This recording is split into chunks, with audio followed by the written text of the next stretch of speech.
Vikings fans, welcome into another episode of the Skol Hop. I'm Evan. And I'm Austin. We're just a couple of dudes from Iowa. We like drinking beer and talking about the Vikings. Yeah, we just dove right into this. I love it. I'm so excited. It's going to be a good one. Yeah. I can tell. Yeah, so I brought the beer today.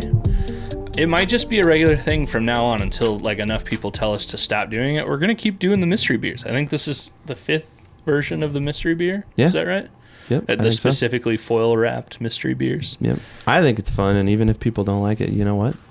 Skip past this part. We don't have enough listeners to have to pander to anybody yet. So if you want us to change something, share us out and then get all your friends to try to get us to change something. But until then, just enjoy what we give you. Well, we'll get to the mystery beer here in just a second, but first we'll give a shout out to Big Top Ventures for sponsoring today's episode. They can get you the lowest rate possible on several all-inclusive resorts in Mexico or Jamaica. Big Top Ventures, step right up to your next big adventure. And we're going to have their email address right down here.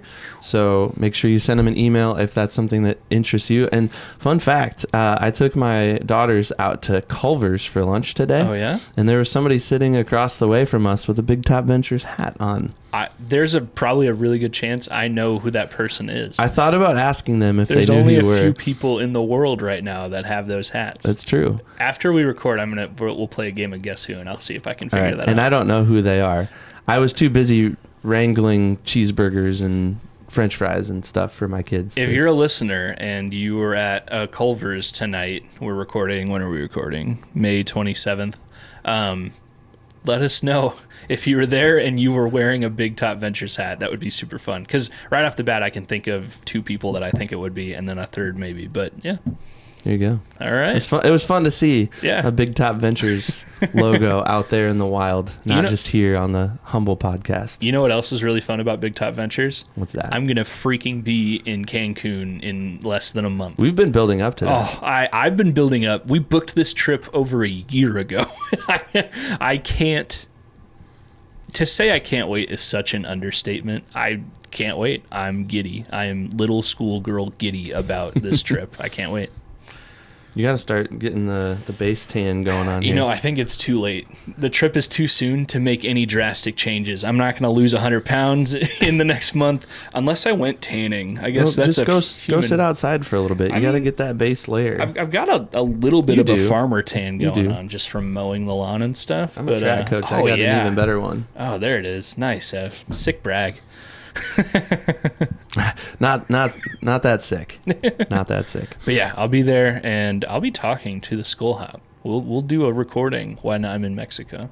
That'll be fun. And then maybe sometime in the future we can both be in Mexico doing a live recording of the podcast in Mexico. Hey, if you're out there and you want to send us to Mexico or Jamaica, feel free to make a donation. And if you do it through Big Top Ventures, it will not be anywhere near as expensive as it would be if it was outside of Big Top Ventures. So there you go. All right, well, let's get into this mystery beer. So we decided before we hit record that you were going to have me try to guess the style of beer, the ABV, alcohol by volume, which is kind of interesting with beer because there are some that are on the lower end of things, like a 4 or a 5%, and then there's some that are a little higher, maybe 6 or 7. So there is some variation. Even higher than that sometimes too. Oh yeah, depending on it. Like a barrel-aged stout can get up in the 10s, 12s. So those 2 things, and then possibly the brewer, maybe with some help. So we've done obviously at least 4 previous editions of the mystery beer, but I just figured we thought like it might be good to have some kind of criteria. You know, let's see if we can measure. Maybe we can keep track, or somebody out there can keep track for us how right or wrong the guesser is each week. So let's dive right into this. Let's open these up and give it a try. I'm very excited. Can't wait to try this beer. I've never had this beer before. It is pretty hazy. Ooh. Coming out of the can. All right, what are you noticing so far? It is definitely a hazy IPA. I'm 99.9% confident in that. Yeah. Well, what about the color? What do you see? It's hazy. It's not very transparent. Not at all. Can't see through it. Yeah. It has a florally, citrusy, bomb type of scent I like to that, it. that bomb word. Yeah. Yeah. Yeah. It's a juice bomb Yeah. of a beer.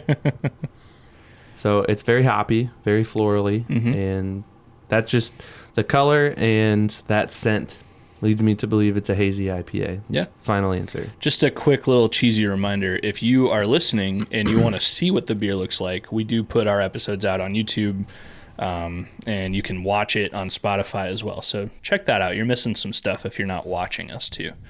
But yeah, let's, you ready to give it a try? Let's try it. Oh, dude.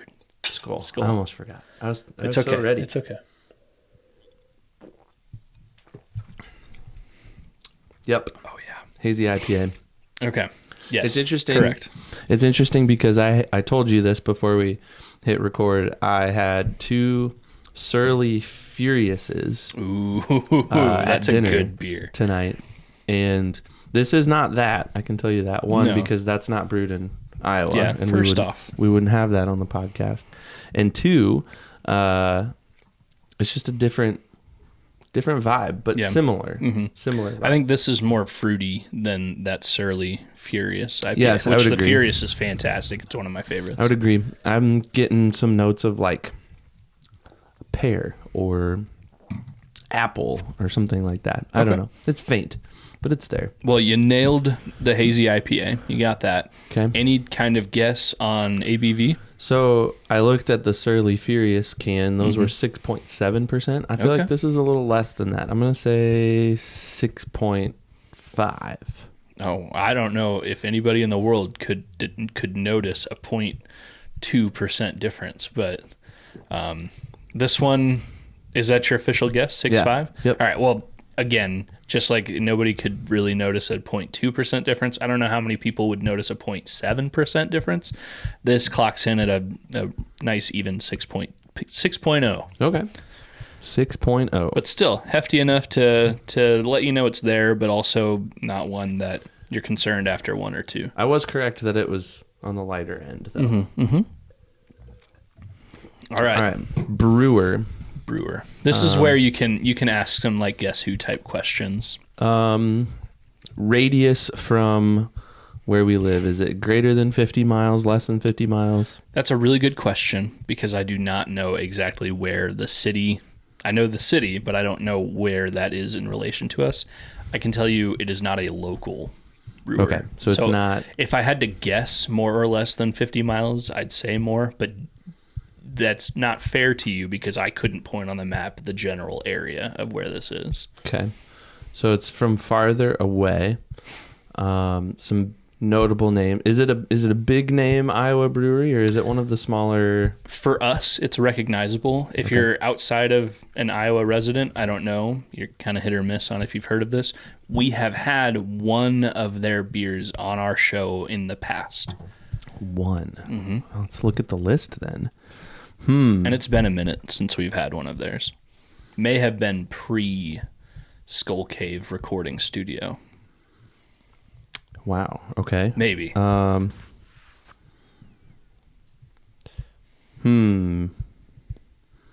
Pretty recognizable name. Maybe. I would say you would say know. yes, it's recognizable. If you're a listener from Minnesota or outside of Iowa, maybe not. I don't know. Did we have this beer the last time we had this brewery? Was there a guest on our show? I don't believe so. No? Okay. I'm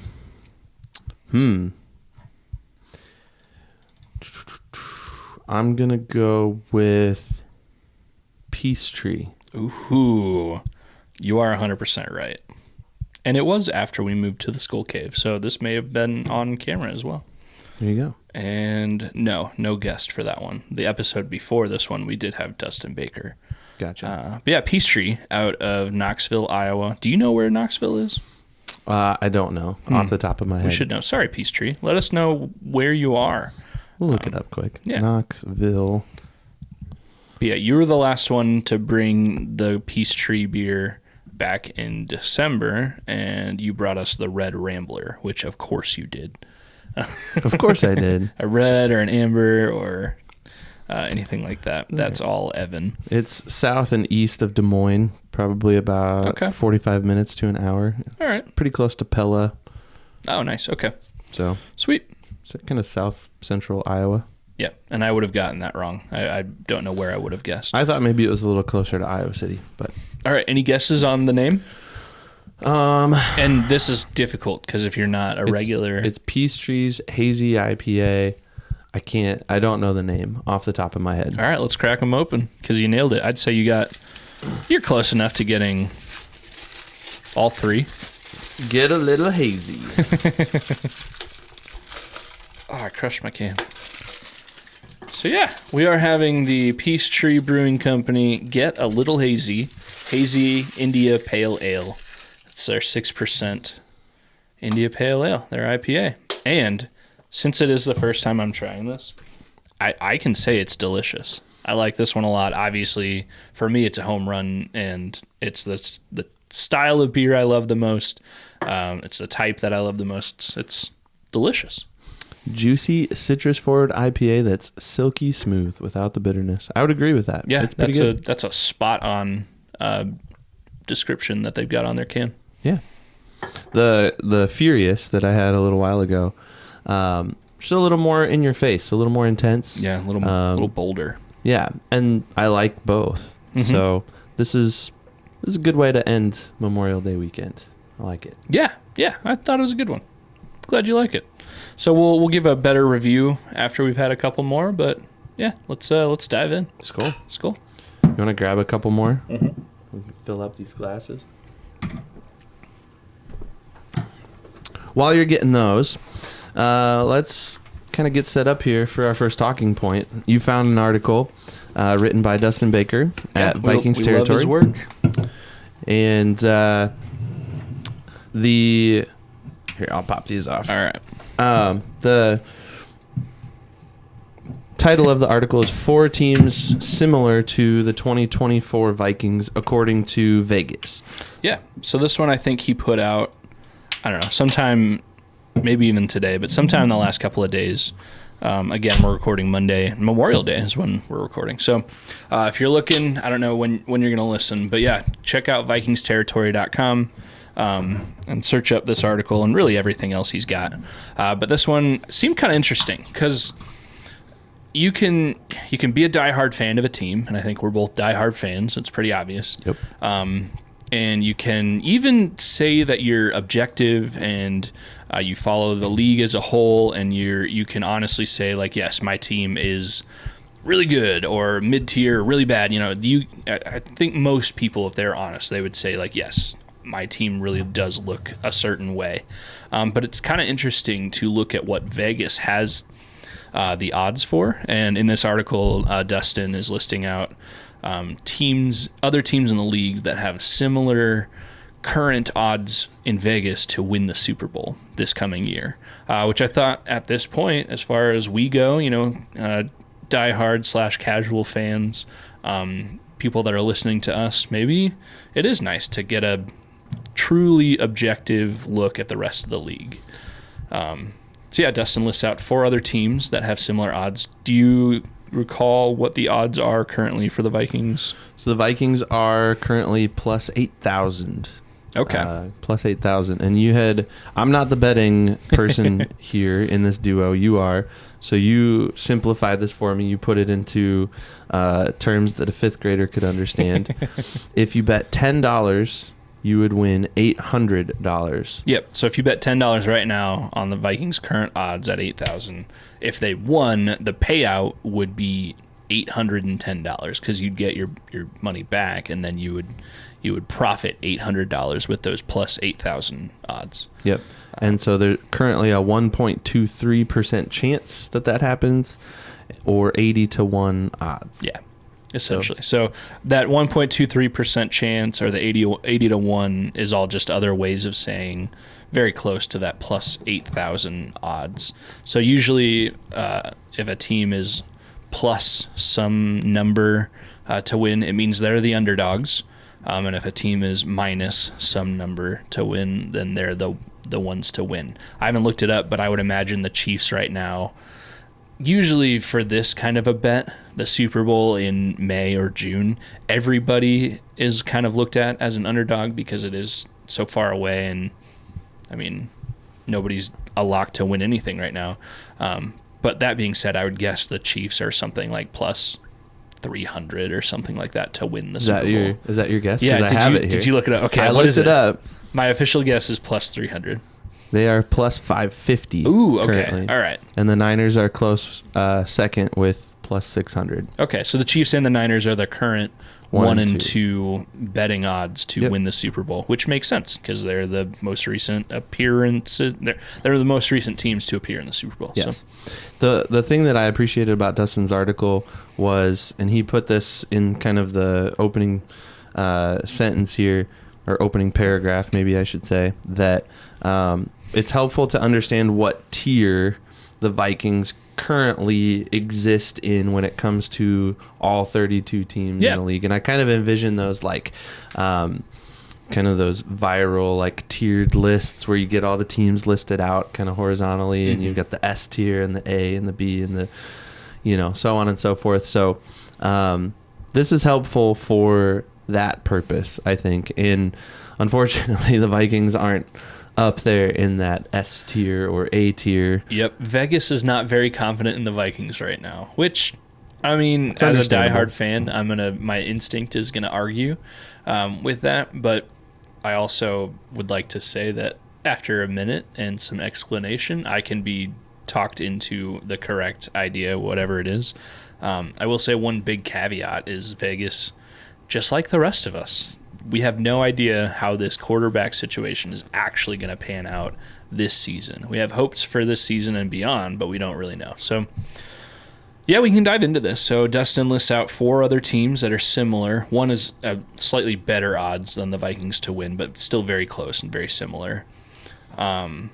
Those teams are the Cardinals, the Raiders, the Saints, and the team that are slightly better but not a whole lot is the Seahawks.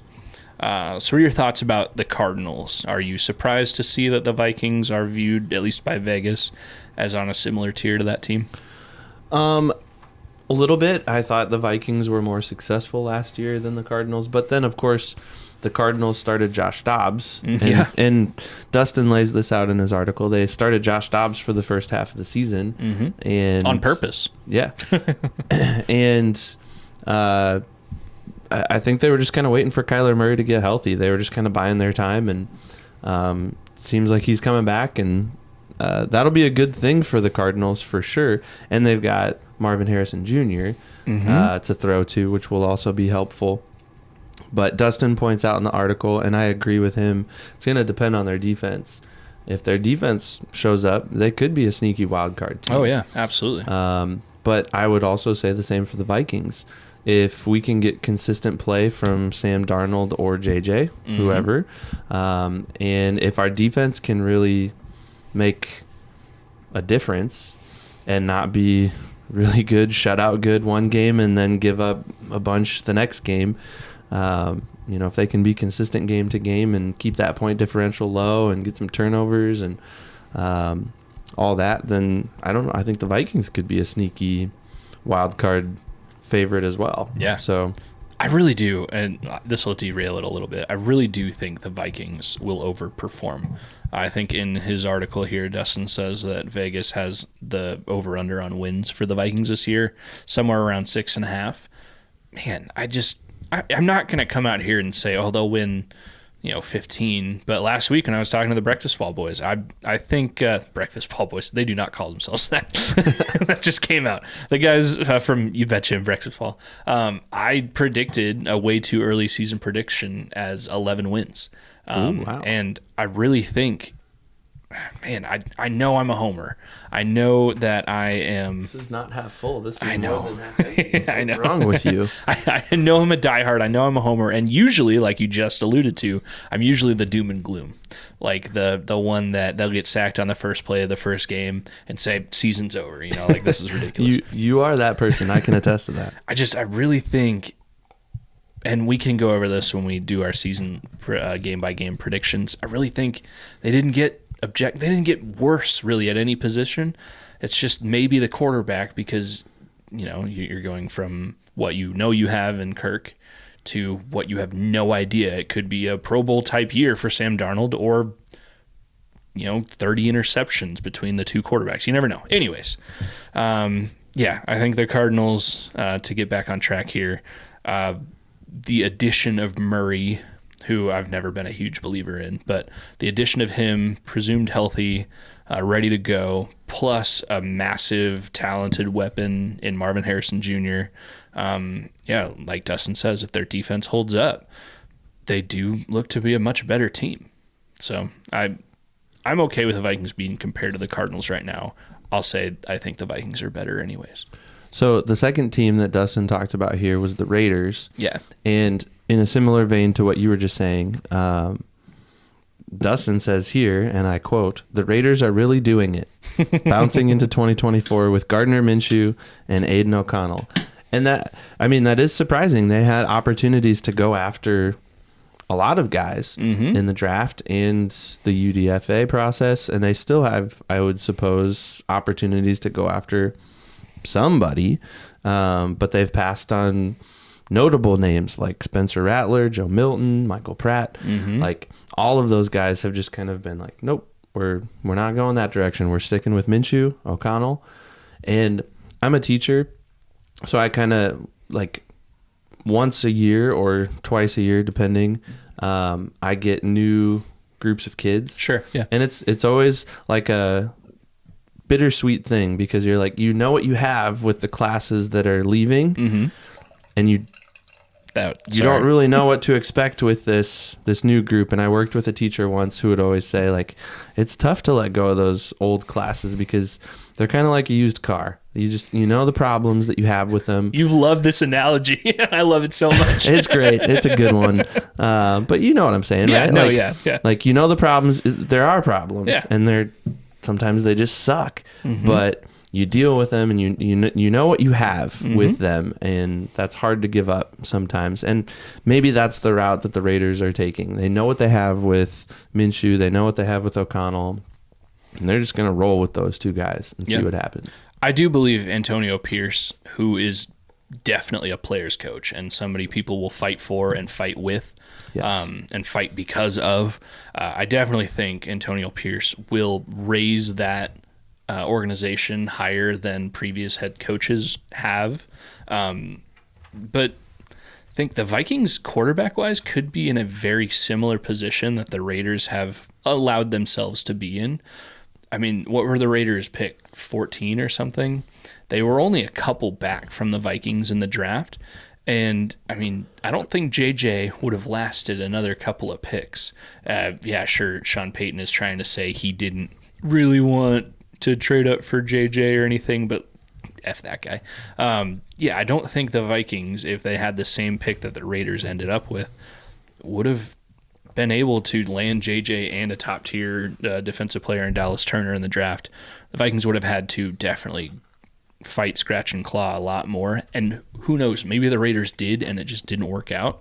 I do like Gardner Minshew. He almost brought the Colts to the playoffs last year. Dude just comes in and wins. I think he's a better QB2 than Nick Mullins.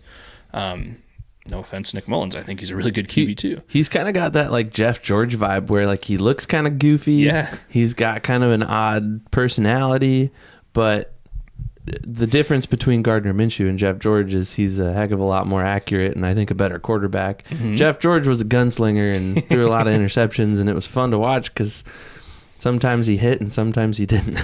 Yeah, and in everything you just said, you could have replaced Jeff George's name with Nick Mullins. Yes, I knew you were going to say that. But you're right, and yeah, I think Minshew. I probably said it on this podcast before free agency really started. I was probably advocating for, because I was the one that was like, I don't really like a bridge quarterback, but it seems like that's what they're going to do, and Sam Darnold, for whatever reason, wasn't really on my radar until free agency was about to hit. As of right now, I think I'd rather have Sam Darnold than Minshew. But if the Vikings would have come out and signed Minshew, I probably said it again, I would have been all for it. Like Minshew, I think would have been a good bridge quarterback for the Vikings. But maybe he'll do that for the Raiders. Maybe O'Connell will win the job. I assume they're going to have a competition. I don't know that they would pencil either of those guys in as a QB1 right now. unquestioned. So, yeah, I could see the Raiders. They were a tough team. The Vikings narrowly, by the smallest of margins, beat them last season. But yeah, I don't think the Raiders did a whole lot to get better other than solidify their head coach position. So I don't think they got a lot worse though either. So agreed. Next team, the Saints, same odds currently, plus 8,000 as the Vikings.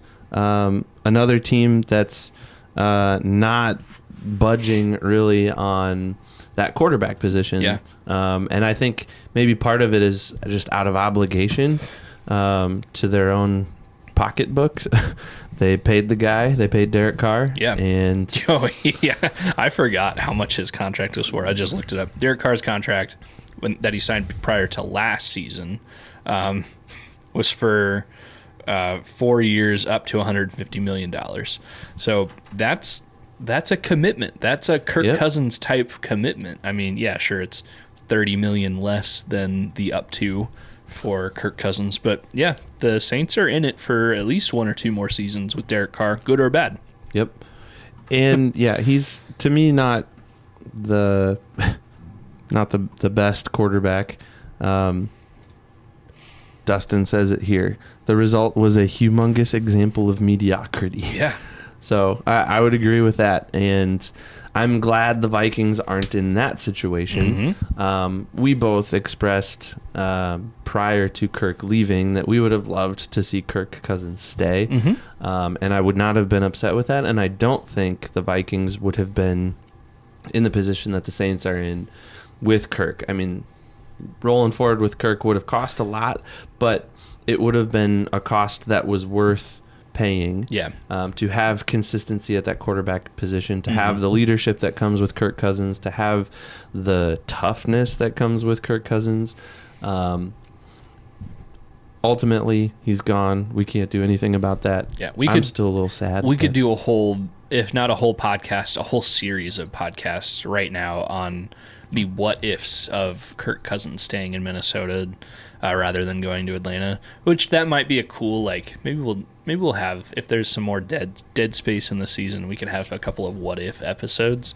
A topic that comes to mind right now for that is what if Sam Bradford's knee didn't just go missing somewhere. But yeah, you're right. I mean, I think the Vikings would have definitely been leaps and bounds ahead of the Saints are right now if Cousins would have signed with the Vikings just a few months ago. But I still think the Vikings are at worst they're tied with the Saints on level of team. You could probably go back and forth position by position where every team might win out on, oh yeah, this one has a better this one has a better that.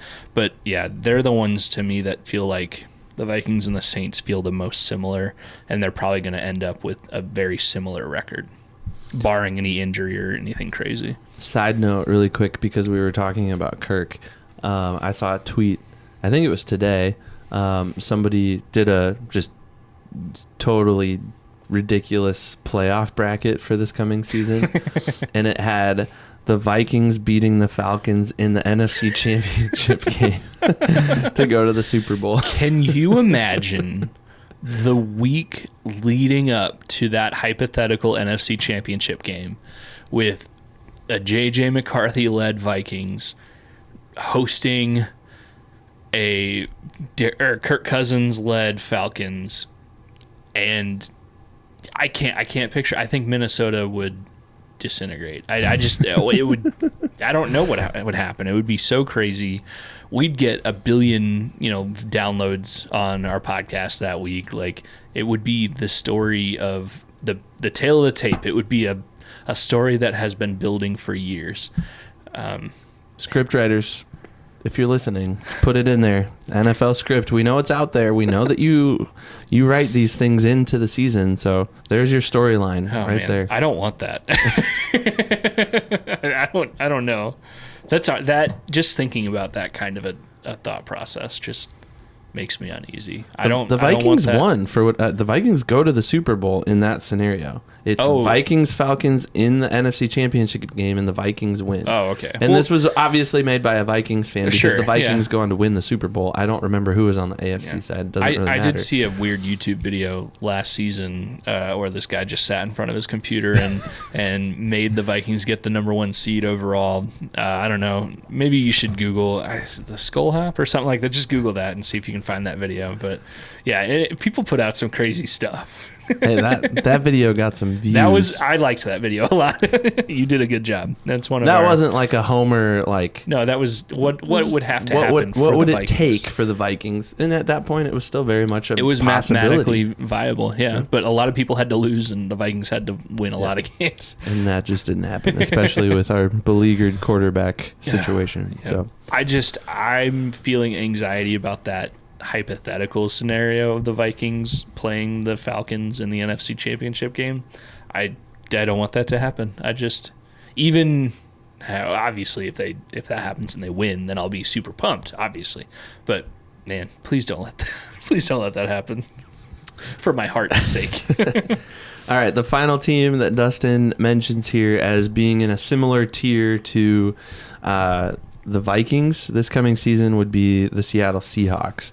And he talks about Geno Smith being a question mark, and can the Seahawks actually win with him under center?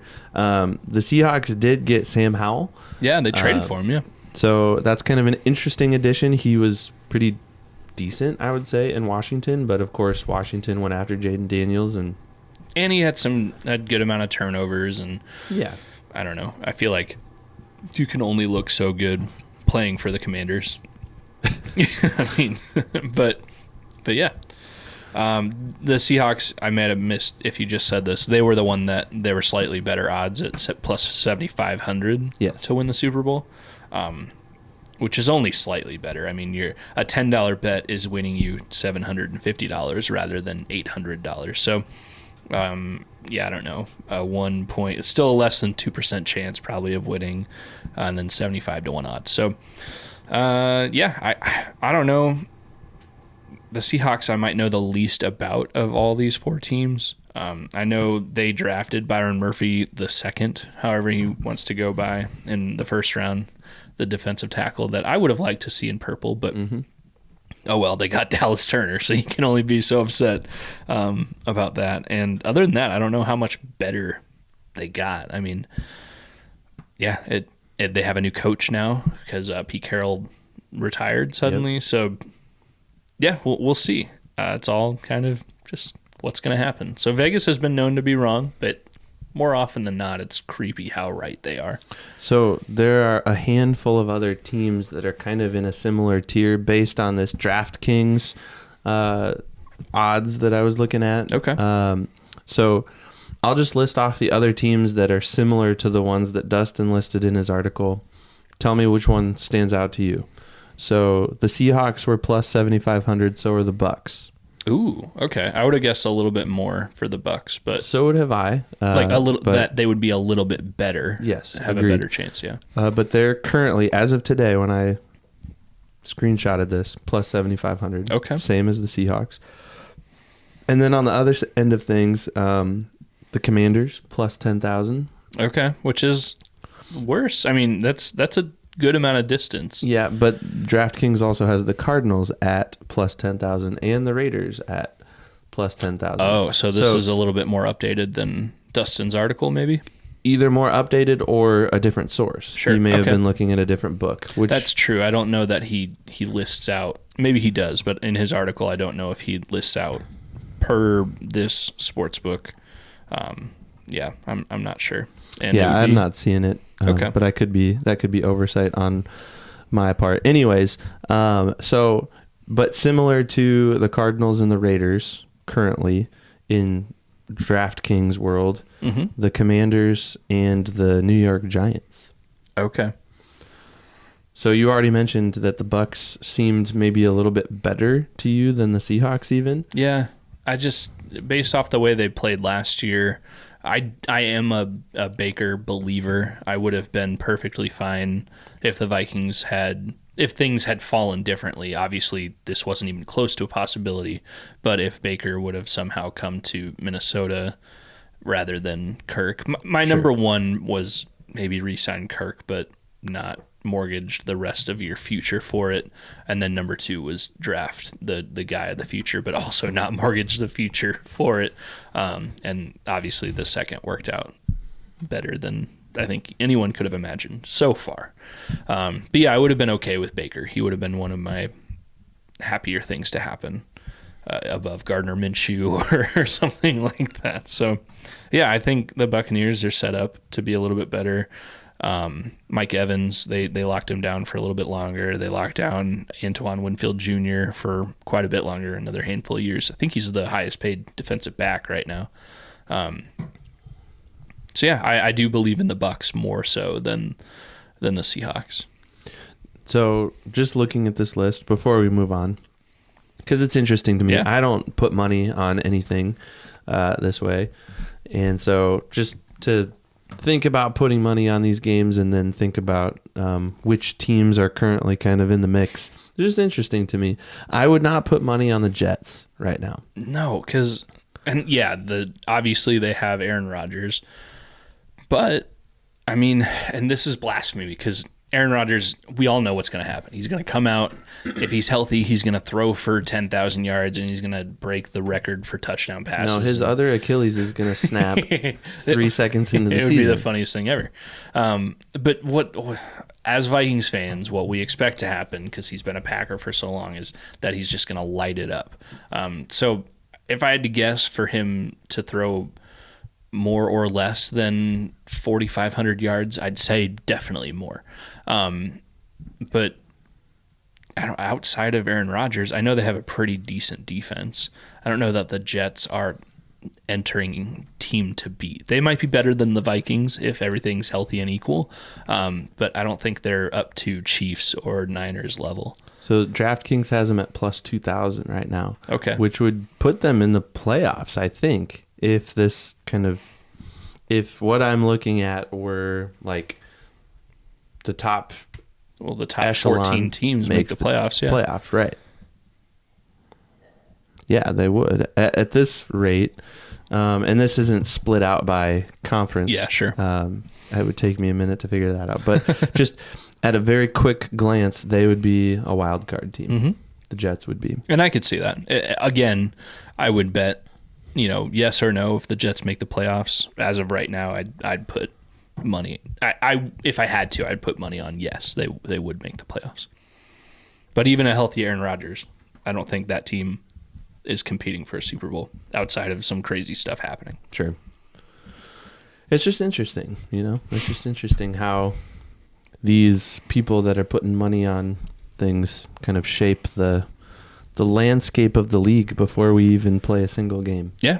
And whether you're a bettor or not, whether you like that sports gambling is legal in most states or not, Vegas odds makers know what they're doing because their livelihood and their business depends on setting numbers in a way that will entice people to bet, one way or another.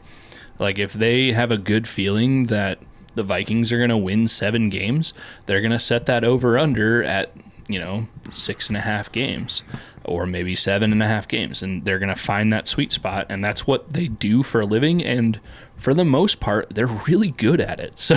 So that's why it's always kind of creepy that, like, man, Vegas, they seem to know what's happening. They seem to be able to predict the future.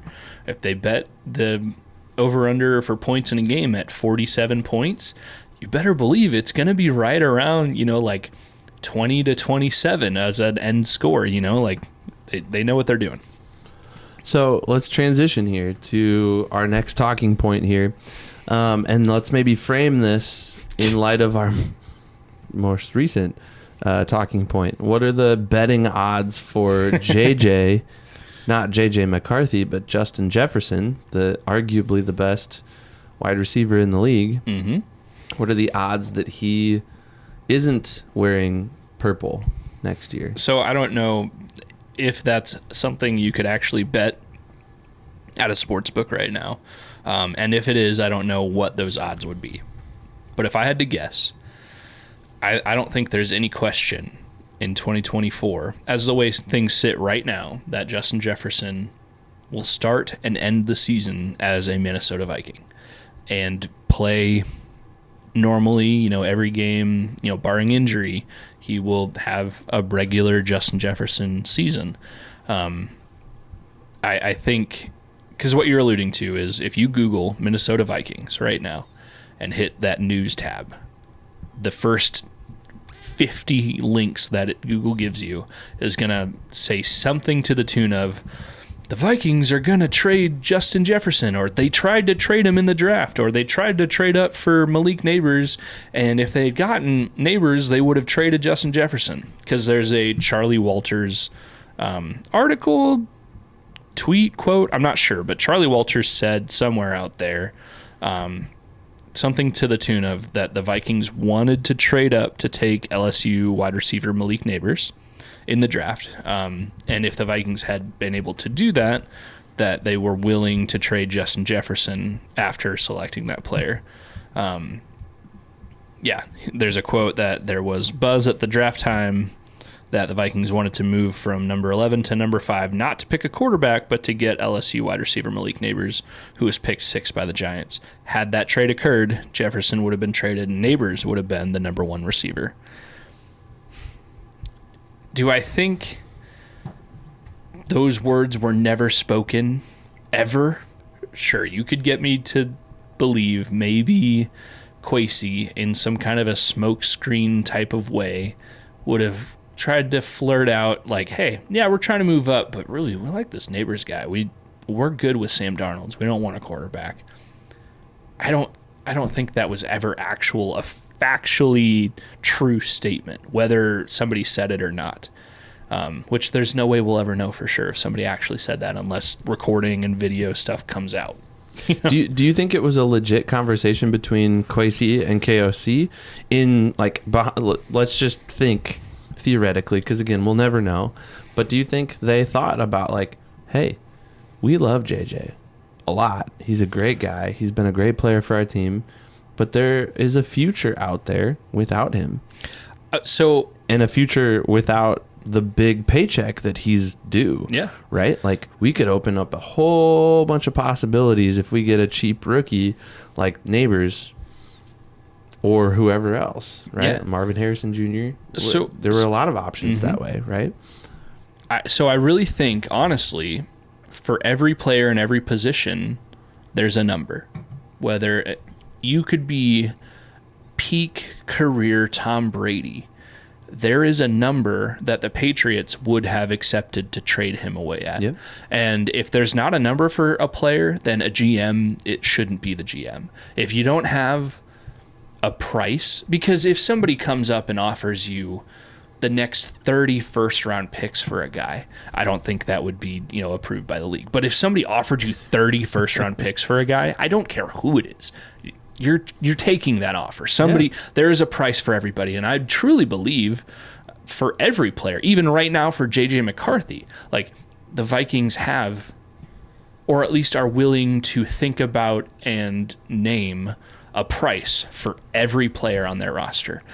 I would bet, and this is crazy and conspiracy and would never happen, it's almost not even worth saying, I would bet Kwesi has a price for what he would trade Kevin O'Connell away for. You know what I mean? Everybody's up for grabs. We've seen head coaches traded in the league before. Doesn't happen really ever. You could probably count on one hand how many times it's happened. It would waste time to try to Google it. But I know John Gruden back in the day was traded from Oakland to Tampa Bay. It happens. So if a GM doesn't have a negotiable price for everyone in the organization, then that's a misstep and that GM's not doing their job correctly. So do I think, Kwesi has a number in his mind right now or a scenario that he would actually be willing to trade JJ for? Yes, I'd bet $1 trillion Kwesi knows at least the first step of the negotiation. Do I think they were actively trying to make that happen? Or that was their plan A? maybe that was plan B, C, D, E, F, whatever, but I don't think that was plan A. I don't think that was ever something they were actively trying to make happen. Well, and you sent me the draft room, war room video that the Vikings put out. Yeah, like a week or so ago. A week ago, yeah. And I was really busy. I had a lot of stuff going on, so I didn't have a chance to watch it right away. But I watched it recently, and I agree with you. I don't think there was really any other plan than to go get JJ as quickly as they could, JJ McCarthy, that is, and then see what else they could do. And when they still had that 11th pick to go get Dallas Turner, like you the 23rd pick, or sorry, the 23rd pick. When they still had that pick, and he was still there, you saw it on Kevin O'Connell's face in that video. Yeah, He's just kind of really what? Yeah, we got him? No way. So yeah, I would agree with you. I think. Yeah, there was probably a scenario and there was probably a number, but it was pretty far down the list of possibilities. And that's you're throwing a Hail Mary, things are not going our way on draft night, and we got to do something. Yeah. But I also think the idea of trading Justin Jefferson, that's not something you do in the heat of draft night. No. If that's something you're okay with, then you have your plan on, okay, if these 10 things happen or whatever, if this scenario happens and also we have the ability to make these other things happen after that, then we would entertain it. I just out of being a businessman, I think it would be crazy to say for any GM, for any team and any player just would never say absolutely not for any player. Like the most elite of it. Pat Mahomes has a number. The Chiefs would accept something for Pat Mahomes. Yep. I don't know what it is, and I don't think anybody would be able to afford it, but the Chiefs would accept something. There's got to be a number, and if they wouldn't, then that GM is not the smartest he could be. Let's play pretend here. Let's pretend that we know for a fact the Vikings would trade Jefferson. Let's say ESPN has reported, Kwesi has come out and said, we're open for business on Justin Jefferson. Let's enter that make-believe world. Let's say why it would make sense, and then we can go back and say why it wouldn't make sense. But to you, why would it be good for the Vikings to trade away Justin Jefferson right now? Well, it would be really hard, again, to watch another really good player leave the purple and gold. The second time in our lives, arguably third, but definitely second, to watch our favorite team trade away the best wide receiver in the game. Yes. Yeah. But the good would be it would open up a ton of space in the salary cap down the road. Maybe not immediately. Because he's really cheap right now as far as a starting wide receiver, even not just Pro Bowl. He's cheap for a starting wide receiver. But correct me if I'm wrong, he still has another year before the Vikings have to do anything with his contract, right? Signing a contract now, let's say they do that over the summer this year, summer of 2024, that's a move in favor of Justin Jefferson. That's the Vikings saying, we believe in you, we want you here. If we make you the highest paid non-quarterback offensive player in the league, it's because we want you here and we want you here for a long time. Mm-hmm. Something they have come out and said they want to do. Correct. It just hasn't happened yet. Correct. But they don't have to do that right now. They can wait. They can wait until after this season, right? I think, and I might be wrong, but I'm pretty confident in this. He was drafted 4 years ago in 2020. Every rookie who's drafted gets a 4-year contract. First-round picks get a team option of a 5th-year option. Yes. Something teams have to say that they're going to pick up, I think, before the player's 3rd year. And obviously, the Vikings picked up Justin Jefferson's 5th-year option. So that would make 2024 the 4th year of his contract. And 2025 would be that next season as that 5th-year option. And that 5th-year option is when he starts making Pro Bowler type money. Not even all pro, not top of the top, but Pro Bowler type money. Yep. FU type money, as far as NFL players are concerned. Mm-hmm. So I may be wrong, I don't think I am, but I might be. The Vikings hold Jefferson's rights contractually for the next two seasons. So for the next, 35 game, or what is 17 times 2? This is super easy math. 34. 34 games. They hold his rights. Now, every player has a right to hold out and miss out on contract money or fake an injury or skip voluntary OTAs. Players have a little bit of tactics in what they're able to do. However, so last season, Justin Jefferson, he did skip the voluntary OTAs. So far, we're in like week 2 or week 3. Tomorrow, by the time you're listening to this, the Vikings will have started another week of voluntary offense or what organized team activities. Yep. So as of that, right now, these are all voluntary things. There might be some players who have some contractual boosters built into their contract to show up for workouts and stuff, which would be these voluntary times. But I don't know if Justin does. He hasn't been last year. He hasn't been so far this year to these voluntary portions. However, last year, he showed up first day of the mandatory team activities, training camp and everything. And the first day, stood out and answered questions. I watched the Vikings video of people interviewing him outside after practice, being very open, very honest.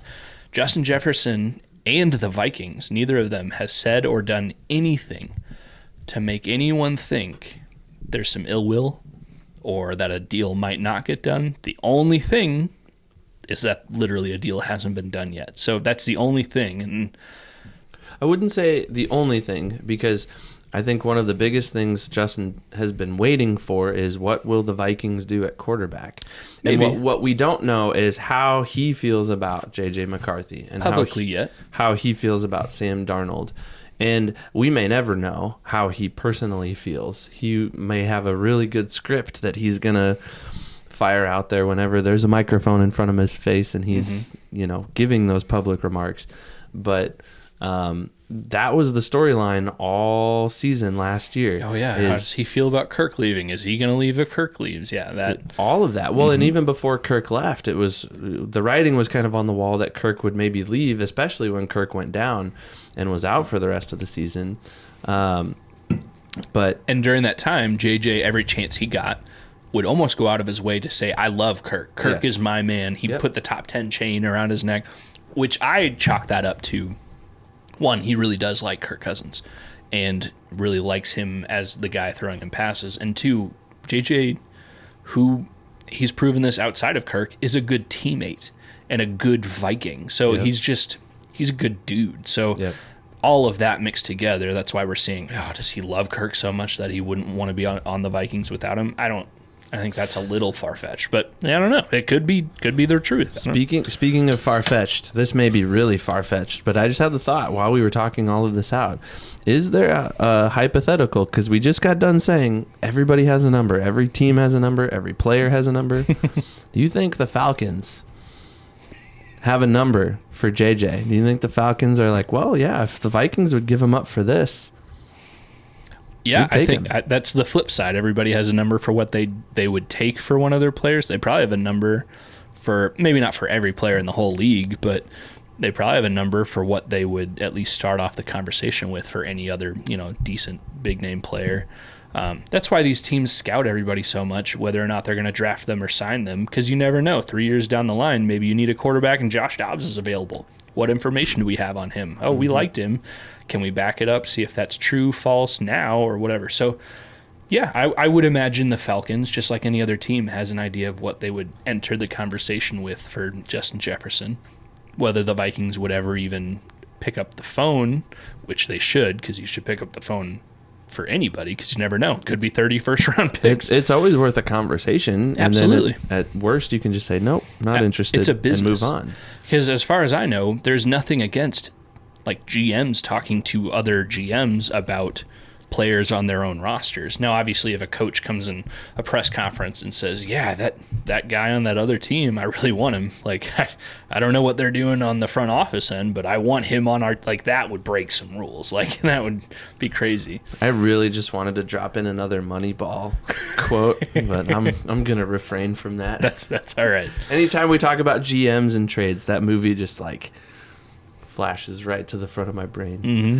So we've gone down a really long rabbit trail from the original question, which was Sure. what are the pros to letting JJ go? So just kind of restart your answer there. Yeah. So I initially said, and I stick to, it would open up a lot of room in the cap for the Vikings in the future, not necessarily right now, because as we established, he's cheap. He's, we think, probably on his 4th year rookie deal. Yeah. And they exercised the 5th year on his rookie deal, so he's a Viking for this year and next year, unless something dramatic happens.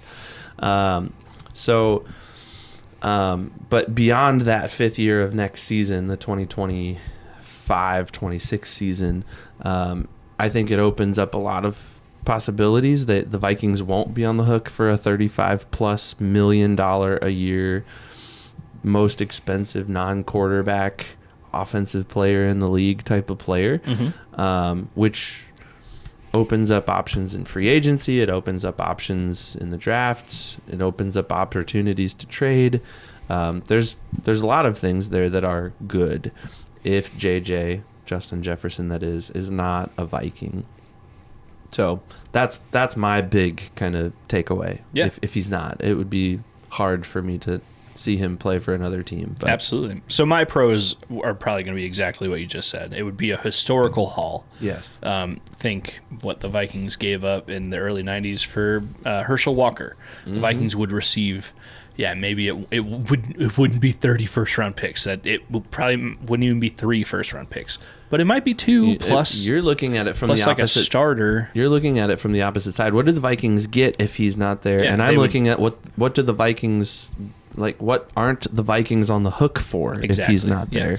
But I mean, so that's what they're not on the hook for is an option or something to think about. But they would also, it's not like his contract would run out. Right. So they would get a haul for him. Agreed. They would be very well set up, have at least 2 more first-round picks in the future, plus probably some other picks, plus maybe a starting level player or 2. It would be a nice haul for him. And like you said, he would save future cap space. I would argue that it sounds like next season the Vikings are set up a year from now to have a pretty decent amount of cap space, which again, if you sign Justin Jefferson, that amount of cap space available goes down, but you also have Justin Jefferson locked up long term. So there's give and take there. And I guess if Justin Jefferson did leave, it would open the door on the field for other players to get more opportunities. So you'd probably see Jordan Addison, what he could do as a number 1. In the theoretical scenario where Justin Jefferson's traded, the Vikings would do a lot to draft a Marvin Harrison Jr. or Malik Neighbors type top of the draft wide receiver in the next draft after they traded him. So you would see some exciting younger guys. JJ's still pretty young right now. What is he, 23, 24? He's still super young. And Aiden, TJ Hawkinson, the logo, he would get more options as a receiver, but when healthy, he still gets plenty. That's kind of it for pros for me. Like, you'd get a lot of capital, you wouldn't be on the hook for a bunch, and then other guys could step in to fill that role. But a pro or a con, what do you think the cons would be? I mean, obviously you're giving up one of the most talented players in the league. I mean, he led the league not last year because he was injured for part of the season, but 2 years ago he led the league in receptions and yards and yards per game on average. Like, and he got the I can't think of the word.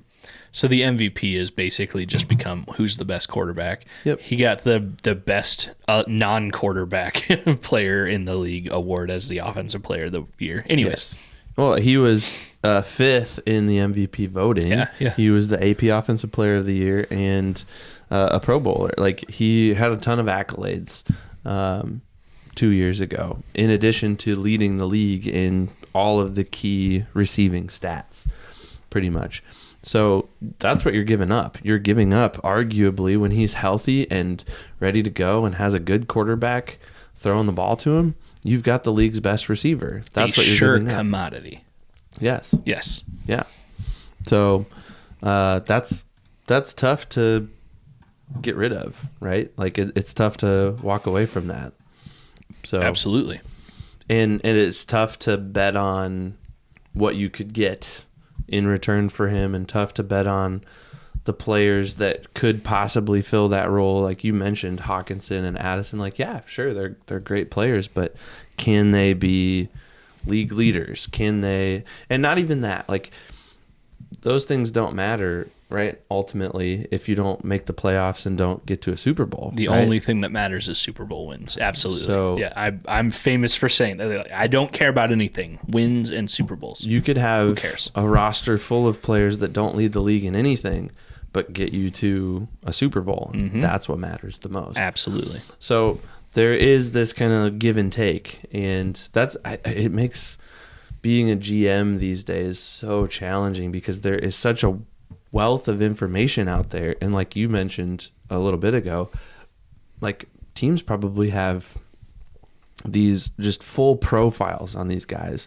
like almost every guy in the league, and there's got to be a database more than Pro Football Reference that we look at as fans who are cheap and don't even want to pay for anything more than this. I will say, if you know what you're doing on Pro Football Focus and you look at the players the Vikings drafted the last really 2 drafts, if you look at those 2 things and think Kwesi doesn't have the highest tier Pro Football Focus membership and pays attention to it, then you're dead wrong. Because he definitely does, because all those players are high tier for who they are and where they're drafted and everything like that. Anyway, sorry.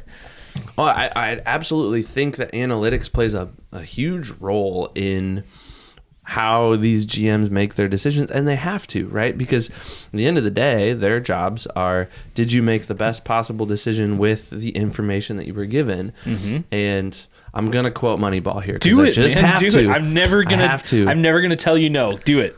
But in the mood, I bring this one up all the time, and you sit in those living rooms and you tell those parents, when it comes to your son, I know, and you don't. You don't, right? Like, that's being a GM in the days of old, and that's not being a GM today in 2024, when us fans, casual, we sit here and drink beer and talk about sports for an hour once a week and publish a podcast about it. Like, we can see some pretty in-depth analysis into the on-field production for these players.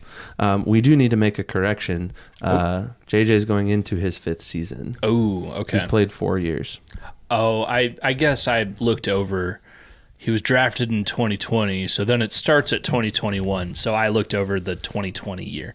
So 2024 you're right. So yes. So he has played 4 complete seasons. He was drafted in the spring of 2020, and then he played his first game in the fall of 2020. That's where we need Jimmy, the stat guy. We need a stat guy. Hey, Jimmy, I need the stats on JJ's contract. Thanks. Anyways, but all of that to say, and that's just a minor correction to make sure that we're on the record as being Thank you up to for date looking that and up. correct.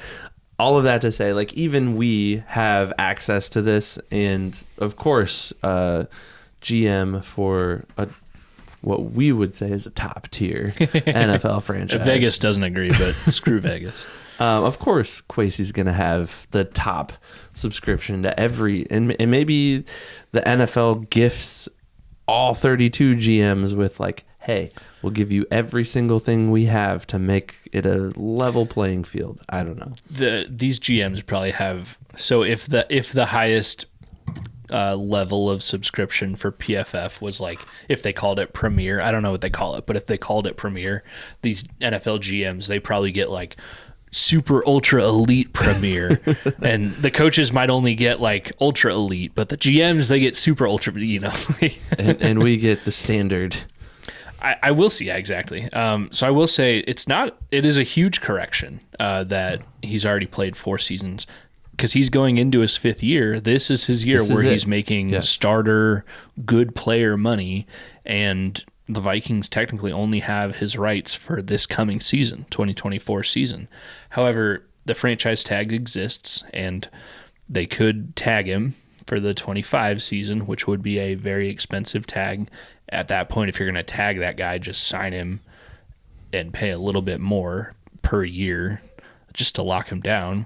But, I mean, Kirk Cousins with Washington, they tagged him twice. So that's something that could happen. Now, tagged players, they can just not show up without any penalty whatsoever until like week 10. So that would suck.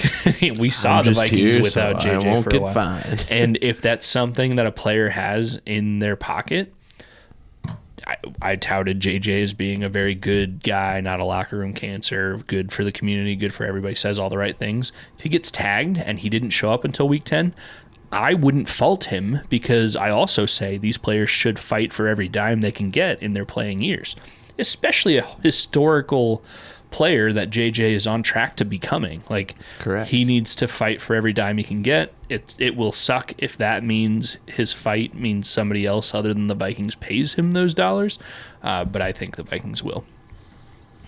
Were you good on cons? Did you have any more cons for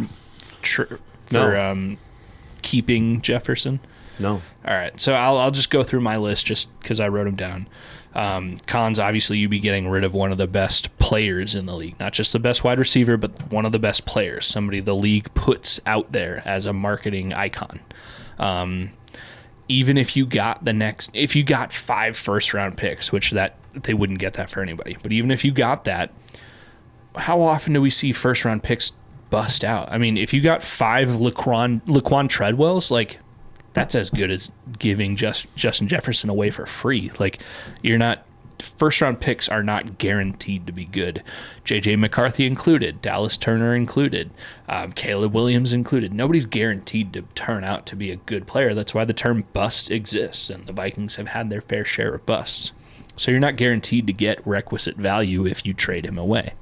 JJ, I've said it a few times now, it's not like he's a locker room cancer. He's not a Stephon Diggs with his hood up covering his face trying to pretend he's sick or something because he's upset with how many targets he's getting. JJ has only ever been a positive outside in the public presence.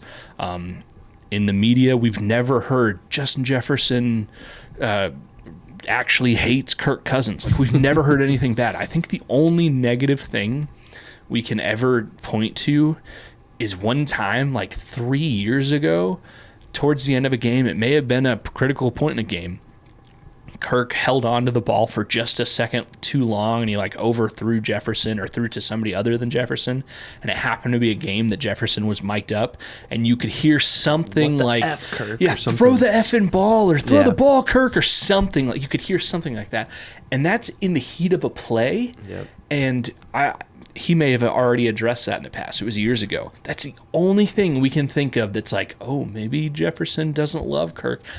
Jefferson has gone out of his way to be a good teammate, at least publicly. We can never know what these guys are like behind closed doors. But I feel like if he was an awful person, even if it was, perfect in public and awful behind closed doors, we would hear about it, right? You would hear like, oof, yeah, this dude is tough to work with. We've never heard anything bad about him. So he's not a locker room cancer, not a community cancer. Just last year, right before he came back from injury, he was at like a Toys for Tots event, and one of the kids was like, "Are you playing this week?" And he was like, "Oh yeah, for sure. Like, I'll be there." So like, he's a good dude, or at least knows what to do and say. There's already a lot of cap space next season or coming, and yes, like I said earlier, if you sign JJ, that takes up. We need to figure out what we're going to do as far as the term JJ. So maybe we just need to make it a point to just say Jefferson rather than JJ. That's hard, though. I know. Justin has been JJ since he landed in Minnesota 4 years ago. At least to us. But apparently when he talked to JJ McCarthy, he told McCarthy, like, no, it's all good. I go by Jettas or whatever. So, like, maybe we're the only, the fans are the only ones that call him JJ. But we've been doing it for 4 years now. So, but if you sign Justin Jefferson, that eats into that cap space. But that's what it's there for. Like, Yeah. You have this space to be able to fill a roster, and some of these players cost more because they're really good, like Justin Jefferson. So I'm not worried about him taking up a lot of cap space. He's going to. Speaking of the cost, and maybe this is kind of how we end our discussion around this particular issue. You were interacting, or at least mentioned Leighton Glodick on Twitter earlier today. Go follow that guy. What's his handle? LGLODEK. He L puts Glodick. out great stuff on Twitter, on TikTok, maybe on Instagram. He puts out great Vikings content, Agreed. videos. It's awesome. Anyways, keep going. He's worth a follow. We'll mention him down below in the description as well. We'll make sure to do that. Yep. But he made an interesting comment. He had a thread of things going on Twitter about the Justin Jefferson situation and all this kind of hoopla around is Justin Jefferson going to leave the Vikings? Are they going to trade him? Blah, blah, blah, The whatever. clickbait deal. Because, it is kind of a clickbaity issue. But he seemed to have a very level-headed approach, and that's where you kind of interacted with him and just kind of thanked him for thanks for actually just giving us the news and not just like the clickbaity thing that gets everybody all riled up. Yeah. But he made an interesting comment. He said Jefferson and his team are likely awaiting CeeDee Lamb and his contract with the Cowboys to kind of see how that all shakes out before the Vikings and Justin Jefferson sign their agreement, because it's kind of widely known, because he's so good and because he's arguably the best. And I think we looked at the stats kind of head to head between CeeDee Lamb and Justin Jefferson before we started recording. It's kind of Justin Jefferson and then everyone else. I mean, yeah, but CeeDee Lamb is right next to him, receiving stat wise. Yes. CeeDee Lamb and Justin Jefferson aren't very far close apart as far as their receiving stats. Lamb, I mean, if you were a diehard Cowboys fan talking to me, a diehard Vikings fan, if you were trying to say just off stats alone, Lamb is a better player overall, I mean, if I was just looking at numbers, it'd be hard for me to just straight up argue, because Lamb, he sprinkles in a little bit of the rushing game, a little bit. I mean, what's he got? 42 attempts in his 4 years. So, I mean, you're talking 43. 10 attempts a year. So obviously he has more than Jefferson, who has 10 rushing attempts? 12, yeah. And Lamb does flash a little bit more, or at least has in his career, in the returning game, kick and punt returns. I don't know how much lately. And then, of course, the Cowboys-Vikings head-to-head, since they both entered the league. The Vikings haven't beat the Cowboys since Jefferson entered the league. But I still don't think there's much of an argument that Jefferson is the best wide receiver in the league right now. So JJ is better in terms of yards.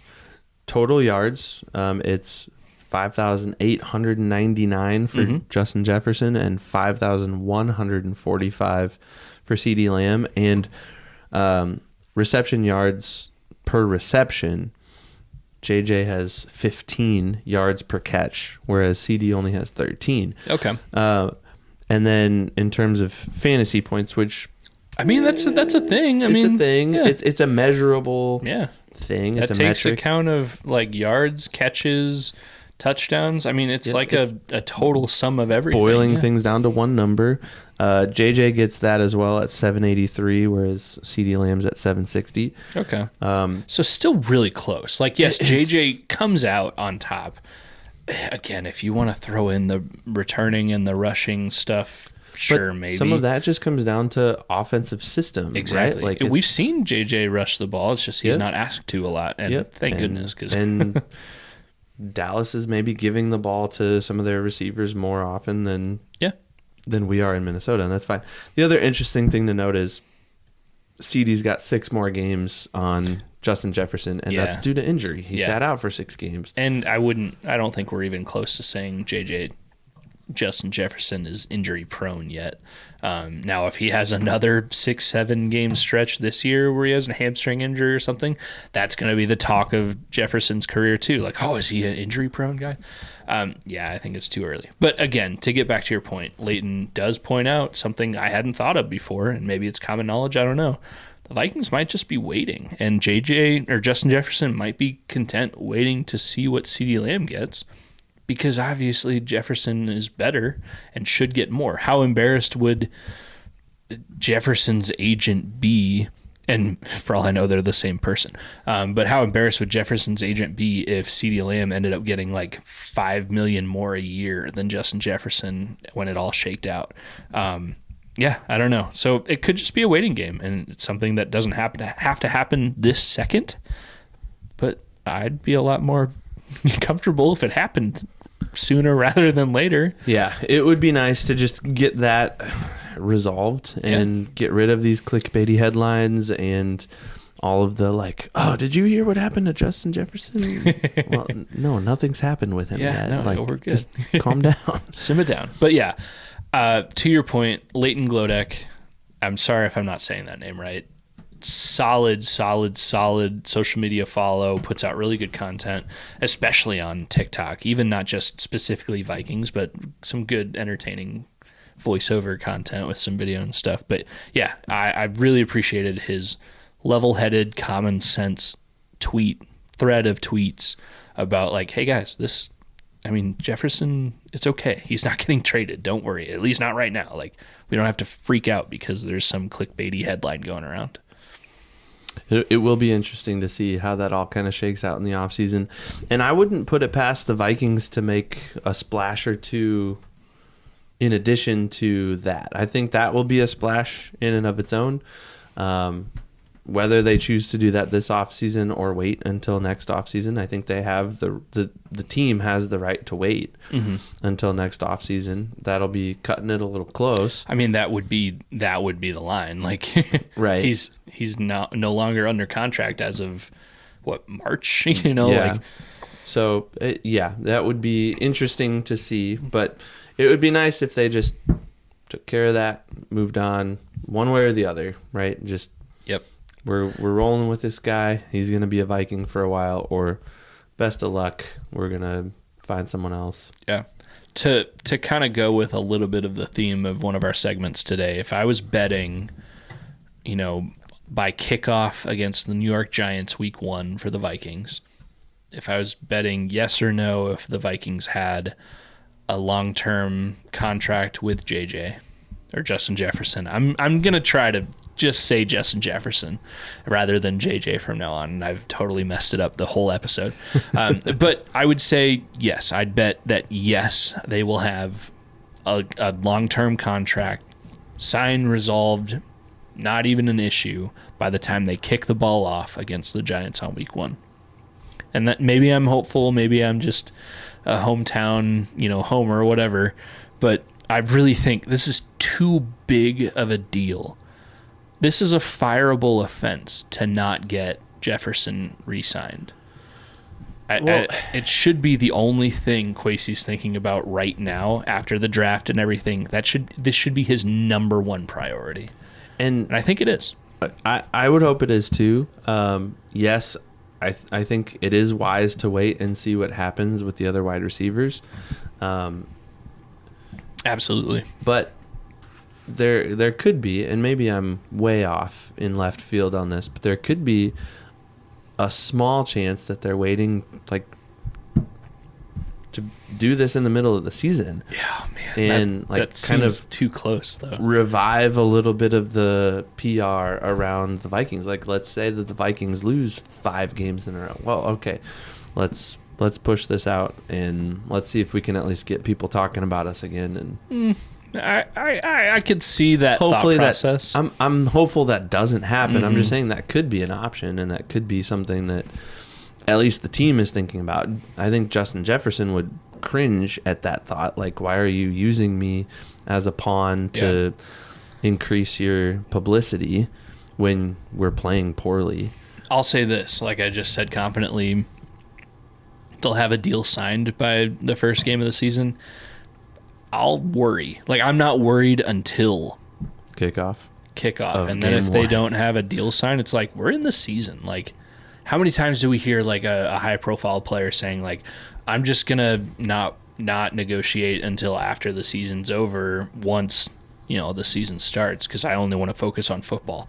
Like, I won't be worried until then, and then if they enter the season without a deal signed, then I'll be pretty worried. Not like, I don't know, like, I'm gonna be actually like almost angry. That's how worried I'd be. Like, probably angry, not just almost. Like, I'd be pretty angry. Yeah, I don't know. It'll get done. That's probably the biggest storyline for the Vikings from now until the season starts, though. Other than how's JJ look? I mean, that's McCarthy, it. that is. Yeah, well, yeah, that's officially, at least Austin Skol Hop wise. If you hear me say JJ from now on, without correcting myself, if you hear me say JJ, I mean JJ McCarthy.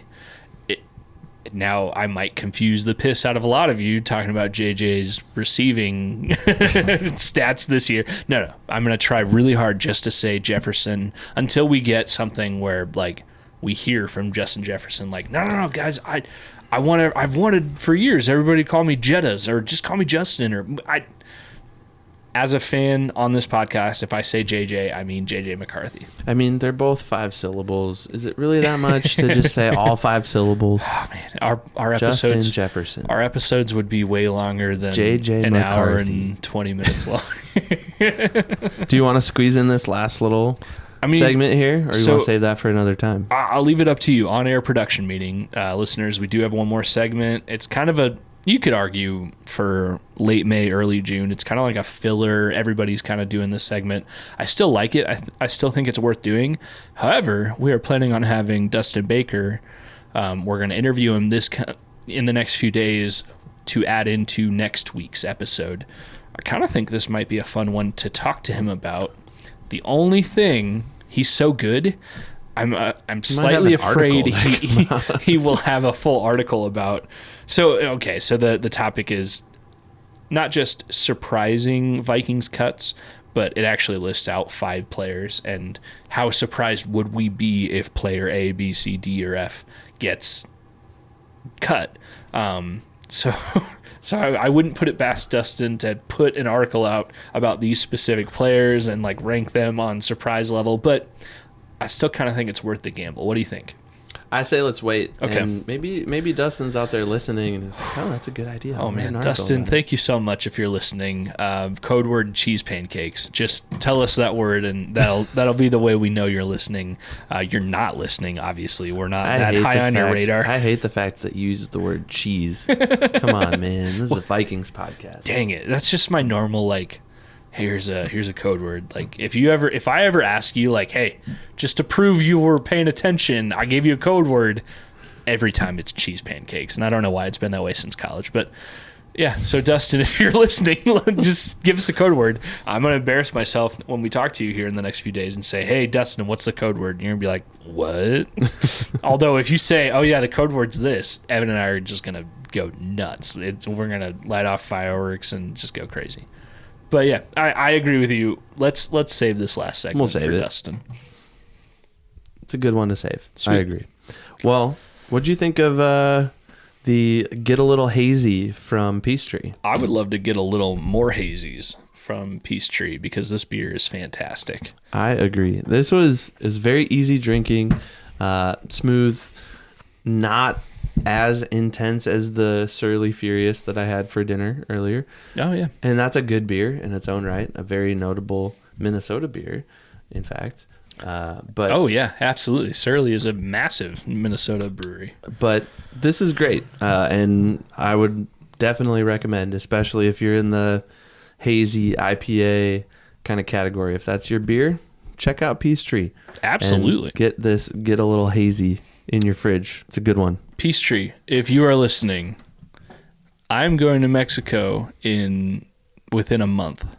If there's any way that we could work out some way for me to bring a 6-pack of this down to Mexico, obviously I could go to the store and get it myself, but I don't know how Probably it can't works. fly that I don't know how it into the works with country. flying. I'm going to Google it. I was thinking about it today because we're going to record an episode while I'm down there. I can think of nothing more that I'd like to sit in the sand with. I'm not a huge reader, but on the beach I would read with a book and a glass of Get a Little Hazy. Like, this seems like the perfect beach beer. I would love that. Maybe I'll have to try to sneak some beer.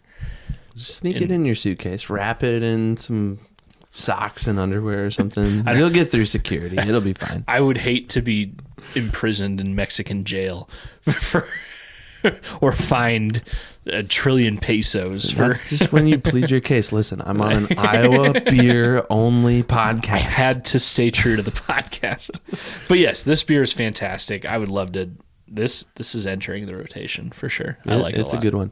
If you end up in Mexico though, and all you've got is like a Corona or a Modelo, and I have to drink the Iowa beer, that's fine. So I did kind of think about this too. Make it happen. We are an Iowa beer podcast.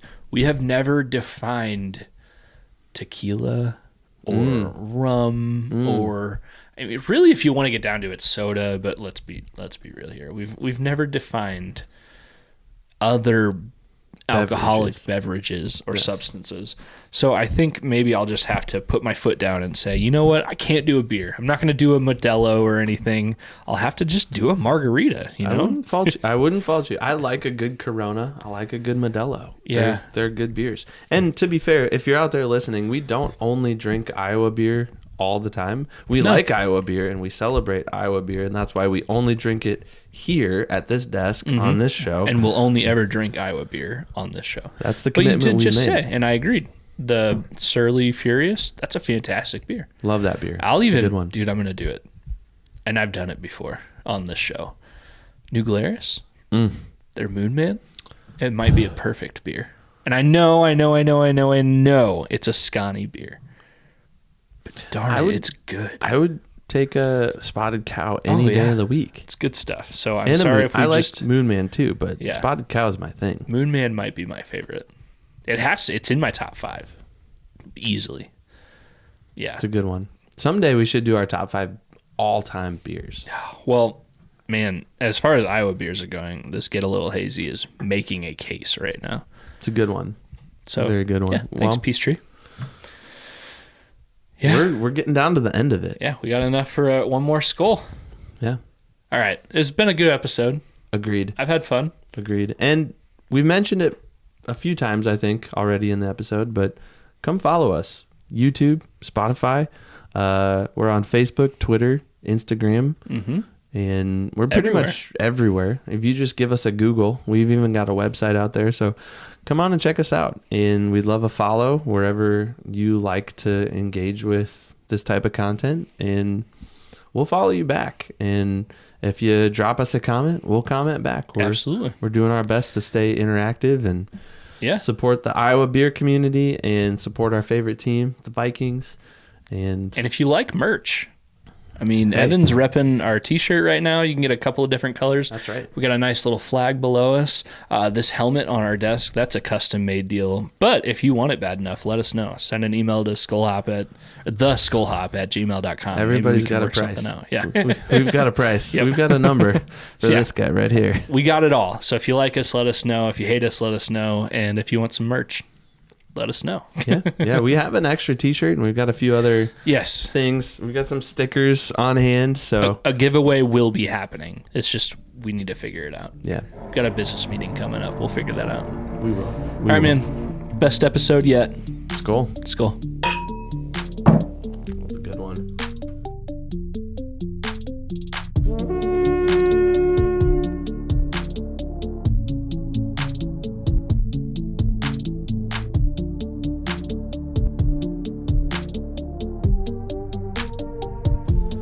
Hey Vikings fans, Evan here from the Skol Hop, and we just wanted to say thank you again so much for listening to the Skol Hop, and we also wanted to take one more opportunity to let you know that this episode of the Skol Hop has been brought to you by Big Top Ventures. If you're considering taking an all-inclusive trip to either Mexico or Jamaica, reach out to our friends at Big Top Ventures at BigTopVenturesLLC@gmail.com. Once again, that's bigtopventuresllc@gmail.com. You can get the lowest rate possible on several all-inclusive resorts throughout the region. Big Top Ventures. Step right up to your next big adventure. And thanks again for listening to the Skol Hop. Skol.